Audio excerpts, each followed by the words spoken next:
Não se faça de desentendido. Leve a sério as advertências do Senhor.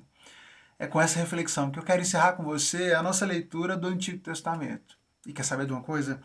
Eu acho que esse é um tema bem pertinente para a gente encerrar esse ciclo de leitura. Especialmente porque quando nós olhamos para o Antigo Testamento, se tem uma coisa que salta aos olhos, é o quanto esse povo, o povo que se chamava pelo Senhor, o povo de Deus, insistiu nos seus erros, ignorou os alertas, ignorou as correções de Deus, o quanto esse povo se fez de desentendido, não levou a sério as advertências e mais advertências que o Senhor fez.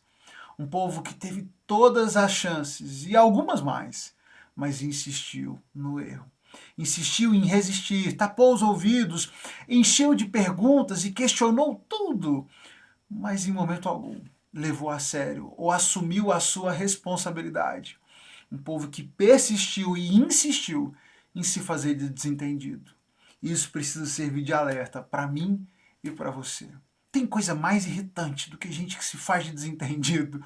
Eu confesso que essa é uma coisa que me pega, que me afeta. Aquela pessoa que falhou com você, que sabe que falhou. Porque às vezes as pessoas podem cometer equívocos, falhar, errar, sem perceber. Existem sim os lapsos, existem sim momentos de desatenção, de descuido. Eu reconheço, eu sei disso. Mas sabe aquela pessoa que errou, que sabe que errou? Às vezes fez de propósito quando errou. Mas que quando você vai confrontar, quando você vai questionar, ela... Eu jamais? Não, que você entendeu tudo errado. Eu jamais faria isso. Quando foi que eu fiz isso? Talvez até por esse incômodo tão forte que eu sinto em relação a isso, uma das coisas que eu pego muito no pé dos meus meninos, quando eu os pego, às vezes num erro, alguma coisa que eu sei que eles fizeram e eles estão relutantes, estão com medo de assumir, uma coisa que eu insisto muito é, assumam. Se você fez isso, não negue. É muito feio, é muito pior do que o erro, é você insistir que não errou, negar que não errou, é melhor você assumir que errou, peça perdão se esse é o caso, peça perdão, se arrependa, mas não diga que não fez, não negue aquilo que você sabe que você fez. Se fazer de desentendido é uma coisa muito feia. Imagina se isso é algo tão ruim para nós, humanos. Imagina se fazer de desentendido para com aquele que conhece o seu coração, que conhece o mais profundo da sua alma, que sabe tudo que você fez, sabe tudo que você faz, sabe tudo que vai na sua mente. Será que alguém pode se fazer de desentendido para o Senhor? Não faz nenhum sentido. E certamente não te ajuda em nada. Aquele que se faz de desentendido, aquele que nega o inegável, que nega atos que são inquestionáveis, a única coisa que faz é se negar a oportunidade do arrependimento, a oportunidade de fazer de novo, de voltar atrás, de corrigir o seu mau caminho. Por isso, não se faça de desentendido. Leve a sério as advertências do Senhor, levemos a sério as advertências do Senhor e tomemos as ações necessárias diante das advertências que Ele nos faz. Hoje nós concluímos a leitura do Antigo Testamento com a leitura do livro de Malaquias. São apenas 4 capítulos, um livro curto, 2,5 páginas de texto, em que nós encerramos com esse último dos profetas menores, o Antigo Testamento. E é muito pertinente que a conclusão do Antigo Testamento seja com esses alertas, seja com esses questionamentos feitos pelo Senhor ao final de uma longa história de um povo que persiste em ignorar os seus ensinos. Nós temos aqui o último texto escrito pelos profetas, o último texto escrito desse período do Antigo Testamento. O texto do profeta Malaquias é datado do ano 430, mais ou menos, antes de Cristo. Então nós estamos aqui cerca de 90 anos depois dos textos anteriores. Então a gente tem ali o texto de Ageu e o texto de Zacarias, né? O texto de Ageu e o início do livro de Zacarias são datados do ano 520 a.C. Aqui nós estamos em 430 a.C. Então, cerca de 90 anos depois. Portanto, o templo já estava reconstruído, os muros já estavam levantados, a cidade já havia sido reconstruída. O povo já estava ali, já havia estabelecido a sua religiosidade, as coisas já estavam voltando a funcionar, já tinham voltado a funcionar em Jerusalém.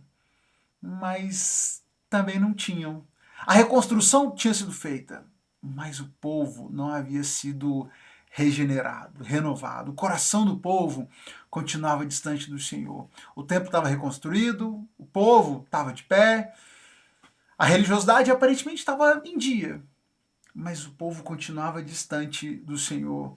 O descaso, o desrespeito, a falta de honra, o desprezo pelas coisas de Deus era latente.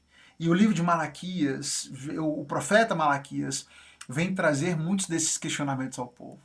Mas por que eu fiz esse alerta e por que eu puxei esse tema sobre o descaso, né, sobre o se fazer de desentendido? Porque uma coisa me chamou a atenção enquanto eu fazia a leitura do livro. Por 8 vezes, apenas nesses 3 primeiros capítulos, nós temos aqui um diálogo retratado pelo profeta em que o Senhor faz uma afirmação, e aí na sequência o profeta escreve: mas vocês perguntam, e vocês perguntam, e ainda perguntam, mas vocês perguntam. Nós temos esse diálogo travado entre o Senhor dizendo e o próprio profeta já alertando e já colocando na roda os questionamentos que o povo já vinha fazendo em relação a essa afirmação. Como quem diz, olha, vocês estão... O Senhor diz uma coisa, vocês perguntam e vocês ficam se fazendo de desentendidos. Vocês estão perguntando, eu? Nós, Senhor, quando é que nós fizemos isso? Vamos passar pelo texto para você entender o que eu estou querendo dizer. O texto já começa dizendo assim, olha, eu sempre amei vocês, diz o Senhor, mas vocês perguntam, de que maneira o Senhor nos amou? Percebe? O Senhor diz, eu sempre amei vocês, e vocês estão perguntando, pera, Senhor, de que maneira que o Senhor nos amou? Me dá um exemplo aí, porque a gente não está enxergando esse amor. E o Senhor responde, o que é isso? Olha para como eu tenho tratado vocês, o simples fato de que eu escolhi abençoar os descendentes de Jacó e rejeitei os descendentes de Esaú, já é uma prova desse amor que eu tenho tido por vocês. Ao longo de toda essa história eu tenho cuidado dessa nação, tenho cuidado desses descendentes, tenho cuidado desse povo. Olha para o que foi feito de Edom, não sobrou nada de Edom, a cidade está completamente destruída, as suas fortalezas foram colocadas no chão, mas vocês continuam de pé. Vocês querem uma evidência maior desse amor do que o cuidado que eu tenho com vocês? E vocês continuam perguntando de que maneira o Senhor nos amou? Não se faça de desentendido, vocês sabem que eu amo vocês e tenho amado vocês esse tempo todo. À frente, o Senhor vai dizer, onde é que estão então? Né, diante de tudo isso que eu tenho feito por vocês, onde estão a honra e o respeito que eu mereço? Vocês desprezam o meu nome. Mas vocês perguntam, de que maneira nós desprezamos o seu nome? Olha o povo se fazendo de desentendido de novo. Que isso, Senhor? Nós desprezamos o seu nome? Me dá um exemplo, de que maneira a gente desprezou o seu nome? E o Senhor responde, vocês desprezam o meu nome oferecendo sacrifícios contaminados sobre o altar. Nós, Senhor, olha o profeta, e vocês perguntam de que maneira nós contaminamos sacrifícios? Que isso, Senhor? De onde é que o Senhor está tirando essas coisas? Nós jamais contaminamos sacrifícios. E o Senhor responde, contaminaram sim. Vocês contaminaram os sacrifícios quando vocês entregaram sacrifícios... vocês contaminam dizendo que a mesa do Senhor não merece respeito. Vocês contaminam quando vocês demonstram essa falta de respeito em relação à mesa do Senhor. Por acaso, quando vocês entregam sacrifícios para serem sacrificados animais cegos, animais aleijados, animais doentes, animais roubados, vocês não estão desrespeitando a mesa do Senhor? Por acaso vocês não contaminam sacrifícios quando vocês fazem isso? Lembra do início da nossa leitura do Antigo Testamento, quando o Senhor teve todo um cuidado em estabelecer regras claras, precisas sobre a pureza daquilo que fosse sacrificado diante do Senhor, deveriam ser uma expressão da pureza do Senhor, da santidade de Deus, tinham que ser animais perfeitos, puros, sem manchas, sem enfermidades. Olha o que esse povo faz, olha o que esse povo tem feito. Eles voltaram, reconstruíram o templo, reconstruíram os muros, aparentemente estão ali e a vida voltou a girar, e eles voltaram a servir ao Senhor, só que não. Eles estão entregando para serem sacrificados, são os animais cegos, animais doentes, animais aleijados, animais roubados. Estão levando para serem sacrificados diante do Senhor. E o Senhor diz, isso é um absurdo, vocês estão me desprezando, vocês contaminaram sacrifícios quando têm feito esses sacrifícios indignos. Quem me dera, olha o que Deus diz, quem me dera vocês fechassem a porta do templo. Era melhor que vocês desistissem disso logo de uma vez, fechassem as portas do templo, pelo menos vocês iam economizar o fogo do altar. Eu não me agrado de vocês. Contudo, e aí vocês precisam entender isso, o meu nome é honrado em muitas nações, em muitos lugares. O meu nome é grande entre as nações. Eu não preciso do sacrifício de vocês. Se vocês estão entregando esses sacrifícios sem vergonha, achando que eu preciso de vocês, que eu dependo de vocês, vocês estão muito enganados. É melhor vocês fecharem isso, pararem de entregar esse sacrifício, porque esses sacrifícios não me interessam. Eu não preciso de vocês, inclusive, saibam que o meu nome é adorado por gente de todas as nações, em outros cantos, em muitos outros lugares tem gente me adorando, gente fiel, que honra o meu nome. Mas vocês e as suas ações estão desonrando o meu nome. Vocês ficam dizendo por aí que é difícil demais servir ao Senhor e estão desprezando as minhas ordens. E aí o Senhor faz um alerta aos sacerdotes. Inclusive vocês, sacerdotes, ouçam as minhas palavras. Vocês não levaram a sério as minhas advertências. Olha aqui a questão de levar a sério as advertências. Isso começa pelos sacerdotes. O Senhor diz, vocês quebraram o propósito da minha aliança com os levitas. O propósito dessa aliança era dar vida, era dar paz para vocês. As palavras dos sacerdotes deveriam conduzir o povo ao conhecimento de Deus, deveriam ser um exemplo a pessoas em que o povo pudesse mirar e buscar as respostas e receber instrução. Mas vocês, sacerdotes, se desviaram e vocês têm feito muitos caírem. Vocês quebraram a aliança que um dia eu fiz com os levitas e por isso vocês serão desprezados e humilhados diante de todo o povo. O Senhor diz então que esses sacerdotes e levitas passarão a ser desprezados, humilhados diante do povo, porque justamente eles se esqueceram, ignoraram o Senhor, desprezaram os alertas, desprezaram as advertências do Senhor, não levaram a sério e tem feito muita gente pecar, tem feito muita gente cair, inclusive e é natural, se os próprios sacerdotes que deveriam ser exemplo de fé caíram e tem feito o povo cair, é natural que o povo também se afaste e que isso se espalhe por todo o povo. Judá foi infiel, é o que ele vai dizer. Vocês contaminaram o santuário. Vocês se casaram com mulheres que adoram a outros deuses, que adoram a deuses estrangeiros, e com isso vocês se contaminaram, se prostituíram. Outra coisa, vocês choram e gemem porque dizem que o Senhor não dá atenção às ofertas de vocês e ainda perguntam, olha a pergunta vazia, olha o se fazer de desentendido, e ainda perguntam por quê. Vocês estão se perguntando por que o Senhor está ignorando os sacrifícios de vocês? O Senhor foi testemunha dos votos que vocês fizeram às suas esposas.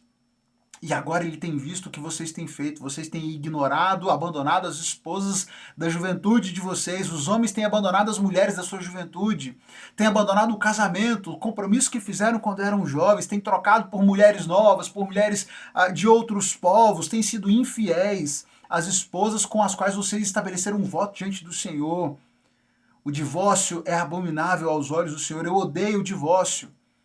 E quando vocês fazem isso, vocês ignoram os votos que fizeram diante do Senhor. Portanto, guardem o seu coração, não sejam infiéis. A advertência continua, vocês cansaram o Senhor com as suas palavras. De que maneira nós o cansamos? Vocês perguntam. Olha, vocês perguntam. Tá vendo como esse povo está sempre se fazendo desentendido? Ele diz, vocês cansaram o Senhor com as suas palavras. Nós, Senhor. De que maneira nós cansamos? Quando foi que nós fizemos isso? E ele responde, vocês cansaram dizendo que todos os que praticam o mal são bons aos olhos do Senhor e que ele se agrada dele.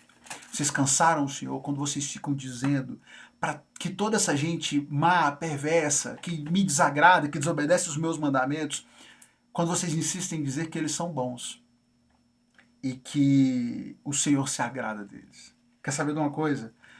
Olha, eu consigo imaginar uma porção de gente hoje, para quem o Senhor diria essas mesmas palavras. Vocês cansaram o Senhor com as suas palavras. Porque o que tem de gente chamando de santo, chamando de bom, chamando de justo, comportamentos que são inaceitáveis, tem muita gente ainda hoje cansando o Senhor com as suas palavras. Mas assim como o povo de Israel, como o povo de Judá, continuam se fazendo desentendido. Quem? Nós? Jamais. Jamais faríamos isso. No capítulo 3, ele segue dizendo, olha, eu estou enviando meu mensageiro que vai preparar um caminho diante de mim. Aqui ele está fazendo já essa menção a João Batista, que seria o mensageiro que anunciaria essa chegada do reino, anunciando o Messias. Ele vai trazer essa mensagem de alerta. Nós temos aqui uma palavra tanto profética em relação a João Batista, como também ao Messias, aquele que viria e traria o juízo. Mais à frente, no capítulo 3, ele vai dizer, agora então, faz o seguinte, voltem-se para mim, e eu me voltarei para vocês. O Senhor faz um chamado ao arrependimento, voltem-se para mim, e eu me voltarei para vocês. Mas vocês perguntam, olha o desentendido, mas vocês perguntam, de que maneira, Senhor, nós vamos voltar? De que maneira nós podemos voltar? A gente nunca se distanciou. Acaso vocês podem roubar a Deus? O Senhor responde, vocês têm me roubado. E vocês perguntam, em que te roubamos, Senhor? Nós, jamais. E o Senhor dá um exemplo de como eles roubaram. Vocês me roubam nos dízimos, me roubam nas ofertas. Estão sob maldição, pois a nação inteira tem me roubado. Tragam todos os dízimos, tragam todos os seus dízimos aos depósitos do templo, para que haja provisão na minha casa. Esse povo reconstruiu o templo, reconstruiu a estrutura, mas abandonou o seu compromisso com o sustento do templo, com o sustento da casa do Senhor. Cuidam apenas de si mesmos, estão plantando, colhendo, estão enriquecendo, estão juntando suas riquezas, mas abandonaram a sua responsabilidade com o templo, com a casa do Senhor, com a sustentação da casa, com o sustento da casa do Senhor. Estão roubando o Senhor ao abandonarem a sua fidelidade ao Senhor e se apegarem ao seu dinheiro, se apegarem às provisões e ao seu desejo de enriquecer. É assim que vocês têm roubado o Senhor. Outra coisa, vocês falaram coisas terríveis contra mim. Mas vocês perguntam, olha o desentendido aqui de novo. Mas vocês perguntam, o que nós falamos contra ti? Quando, Senhor? Quando é que nós falamos contra o Senhor? Vocês falam contra mim? Quando vocês se perguntam, do que adianta servir a Deus? Que vantagem nós temos em obedecer às suas ordens, chorar por nossos pecados diante do Senhor? Olha o abuso desse povo. De agora em diante chamaremos de abençoados os arrogantes, pois os que praticam maldades enriquecem e os que provocam a ira de Deus nenhum mal sofrem. Vocês estão todos dizendo que não vale a pena obedecer, que não vale a pena ser fiel, estão dizendo que vão valorizar os arrogantes e que vão agir de qualquer forma e que dane-se quem provocar a ira de Deus, porque não vão sofrer nenhum mal mesmo. É assim que vocês estão falando coisas terríveis contra mim e vocês sabem muito bem o que vocês têm feito. Por isso o Senhor faz esse alerta, fala sobre o juízo que virá e faz um alerta. O juízo que vocês tanto dizem querer está chegando, mas será que vai sobrar algum de vocês de pé quando esse juízo vier? Não se façam de desentendidos. Esse povo havia abandonado os caminhos do Senhor, sabia muito bem disso, conhecia muito bem as falhas, os pecados que vinham cometendo. Simplesmente escolheram ignorar os alertas, escolheram ignorar as advertências do Senhor, desde os sacerdotes até o povo e por todo o povo, insistiam em se fazer de desentendidos. Minha reflexão com você hoje, quando concluímos a leitura desse Antigo Testamento, e nós vemos por quanto tempo e ao longo de tantas gerações o Senhor alertou esse povo e chamou esse povo para um relacionamento, voltem para os meus caminhos, abandonem os seus pecados, abandonem a idolatria, abandonem a promiscuidade, abandonem essa sexualidade enlouquecida que vocês estão vivendo. E o povo continuava ignorando, se fazendo de desentendido, achando que não era com eles. Por isso, essa aliança foi tornada nula, foi tornada inválida. E o Senhor anuncia então e diz que ele vai enviar o Messias, ele vai enviar aquele que vai de fato nos conduzir aos caminhos do Senhor, porque esse povo, depois de tantas tentativas, já tinha se mostrado incapaz e sem nenhuma vontade de fato de se voltar para o Senhor. Que eu e você não caiamos nesse risco, não cometamos esse pecado. Pare de negar as claras evidências do pecado. Pare de se fazer de desentendido. Se arrependa dos seus maus caminhos. Volte-se para o Senhor. Ouça os alertas. E que possamos trilhar uma vida de justiça, de obediência diante do nosso Senhor. Compartilhe esse vídeo, essa reflexão com alguém que possa ser abençoado por ela. Manda para um amigo, manda para o familiar. Volta amanhã que agora nós vamos para a leitura de Apocalipse. São 5 dias para a gente fechar o ano. Já foram 360 dias. Está acabando. Vamos firmes. Vamos concluir a leitura da nossa Bíblia toda ao longo desse ano e refletindo sobre ela. Até amanhã.